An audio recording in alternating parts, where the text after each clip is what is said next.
yes, here we are. This is video number 770. 770. 70 times 7. 770. I suppose this should be a message related to grace and forgiveness somehow. Let's see where this goes. What's shaking, Warfighter Nation? It's Saturday, time for a little SOS, salvation on station, because everyone needs a little close air support from time to time. Big Gun 6, this is Isaiah 6-8 Blackjack, I need a safe house, next mission time now, full send, over.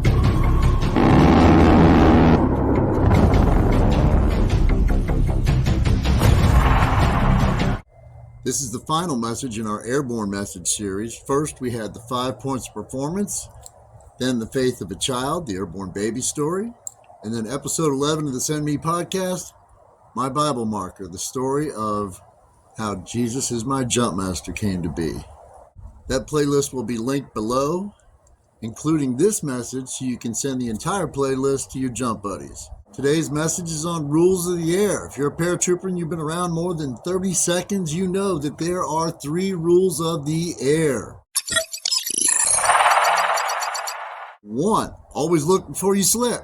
A slip is an evasive maneuver used mid-air when a jumper is either floating directly over another paratrooper, where the lower jumper then has the right of way and can potentially steal the air of the upper jumper. If an upper jumper's parachute collapses and you entangle with that upper jumper, congratulations, you've now successfully had your first mid-air collision. Looking before we slip actually prevents countless disasters from happening in airborne operations every year. You know why? You never hear about them. Because they never happen. Unless, of course, you jump at the 82nd Airborne Division, where this occurrence is artfully mastered by division paratroopers in a process known as sky sharking. And yes, it is absolutely as dangerous and unpleasant as it sounds, if you're on the receiving end. Just don't be the one on either side of that. And just the same as we should look before we slip, I believe each day ought to be started in a moment of thankful prayer. Not asking for anything, but just being thankful for the breath in our lungs, another day, another opportunity to reach just one more. Philippians chapter 4 tells us, do not be anxious about anything, but in everything by prayer and supplication, with thanksgiving let your requests be known to God, and the peace of God, which surpasses all understanding, will guard your hearts and minds in Christ Jesus. Second rule of the air, always slip right to avoid collision. Paratroopers all enjoy a certain continuity of training and standards throughout the community.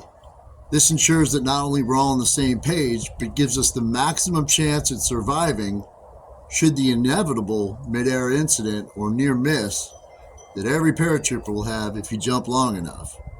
On jump status for 5.5 years at Fort Bragg, I jumped with multiple units, and although the units were different, the procedures were the same. When I went to jump with the National Guard unit in Michigan, they all followed the 82nd ASOP. The standards are there for a reason. The continuity of training also helps us anticipate another jumper's actions in the air. This can help us anticipate our own, lessening the likelihood that either jumper will suffer an injury. Yes, life is hard, and if it were easy, everyone would be doing it right. Just saying. Matthew chapter 7 verses 13 and 14 share with us the very words of Jesus which illustrate this very point.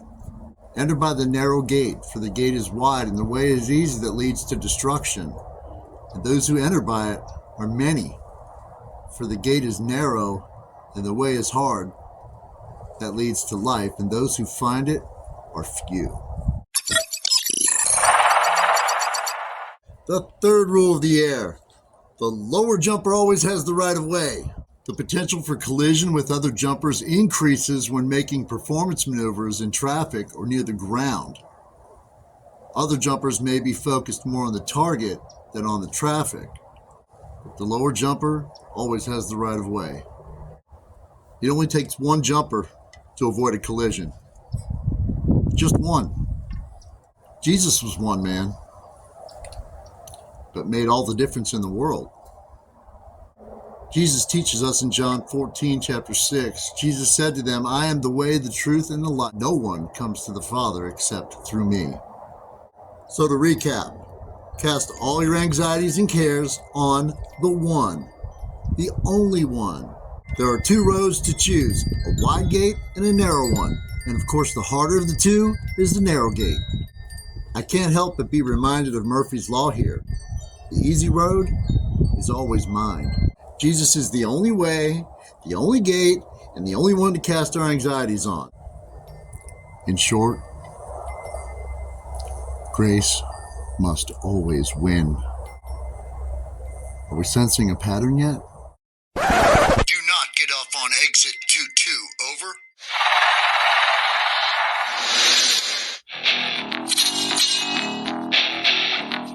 We're cleared hot at this time. Smoke Vet 6, this is Smoke Jumper 7. Roger that. Next mission, time now.